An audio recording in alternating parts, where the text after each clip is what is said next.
Good evening.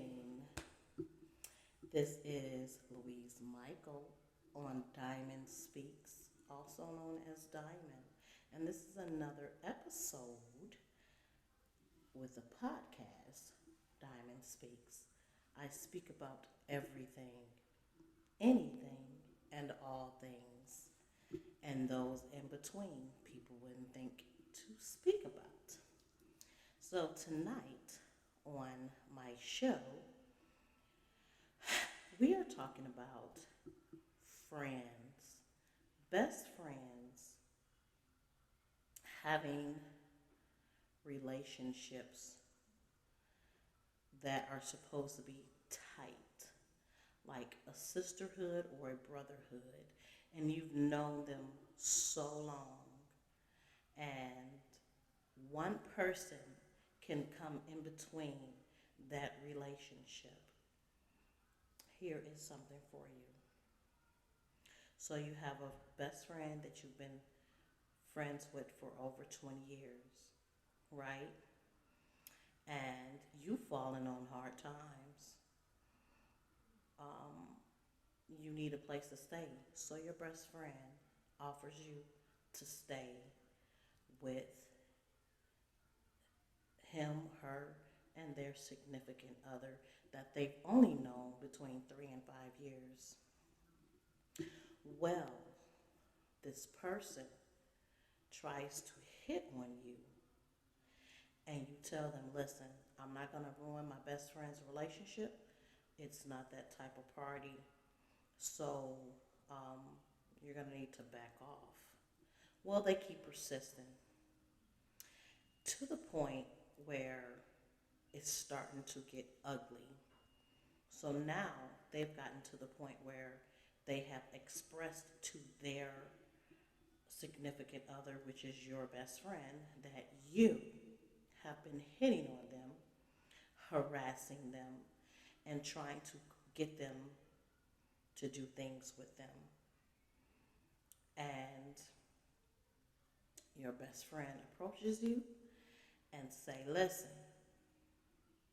you're going to have to leave because I believe what my significant other says. So we have so many scenarios in which these things have happened. Now, we have people who say, if I see my best friends made out cheating, I'm not going to say anything to them because it could ruin our friendship. And you got to look at it both ways.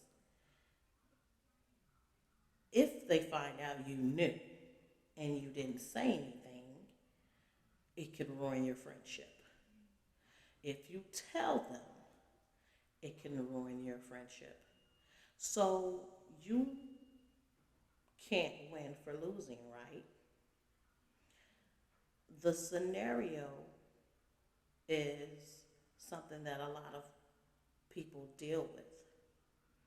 The best thing for one to do in this situation is to have proof. Now, I know when you're in a relationship with someone, you really want to wholeheartedly believe what they say. You got to think of it. I've been friends with this person for 20 years. I've only known you for 3 to 5 years, maybe. Ugh, would my best friend do this to me? I've known them forever. I've never known them to do anything like this. But your significant other sounds so convincing that it's hard for you not to believe it, right? You've been with this person, you've laid with this person, you've done everything with this person, you're even thinking about marrying this person. And then they tell you, your best friend is hitting on me, but your best friend say no. You say no, it's not happening. These are some sticky situations, and a lot of times people tend to try to gather proof. It's hard. No one wants to think that their significant other is cheating on them or lying to them. But people do. They lie in relationships, they cheat in relationships. I'm not talking to you, though, right? You're faithful. I'm talking to those people who know how it feels to be faithful and their mate has done these things or not. So you have a dilemma. Who are you going to choose? Your best friend or your significant other? Well, best friend, listen, we have smartphones now. We have cameras on our phones, we have video, we even have the voice recorder. You're going to have some proof because sometimes people just don't believe what you say, even if you're telling the truth, because they need some hard evidence. And it's a hard thing to get the evidence for your friend and then they still be hurt. And then they feel foolish because it's like, dang, I should have believed you in the first place. I knew you wouldn't do this to me. But you really have to get some evidence. You really have to in these days because chances are your friend may not go that extra mile and to get the evidence that they need to find out if their significant other is really hitting on their best friend. Because again, this is something no one wants to deal with, believe, or even put in their mind that someone they love, someone they care about so much could do something. And no one wants to believe that their best friend that they love, they care about, they've been through hell and hot water, all the waters with this person. Um, they've done everything together, and you don't want to believe that this person is really going to break the friend code, the brother code, the sister code. Some people do it though. So you really have to decide what you're going to do. Are you going to get that evidence? Or are you going to walk away? These are things that we have to think about with mental health illnesses and trauma, all these things going on with people.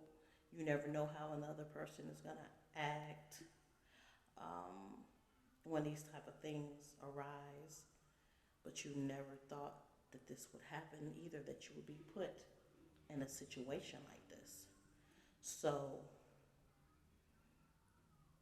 the best advice for you is to, if your friendship is worth saving, try to get some evidence. It's going to be hard. It is. But then again, if you just walk away and let your friend figure it out on their own, what happens in the dark always come to the light, and they'll come back. But will it be too late? Hmm? Will it be too late? So it's something to think about. Would you tell your sister or brother that their spouse is cheating on them? Would you?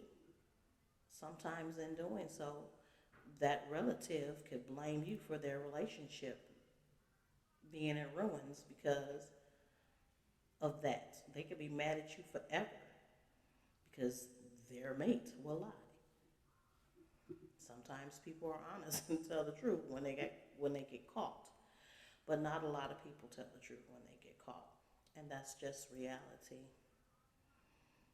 Um,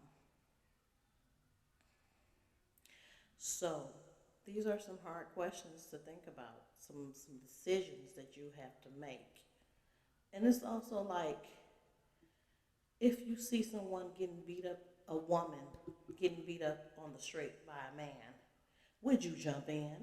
A lot of people would say no because that That person may have a gun and they might shoot me dead. Now that lady is dead and I'm dead. She still can't get the help. If you see something, say something, right? I don't know. Hey, this one is a hard one. Just think about it. If you want to be a guest on my show, let me know. Inbox me, contact me, and we'll talk about it. Okay? You have a wonderful evening. And until next time, I'll see you on my next podcast. Bye bye.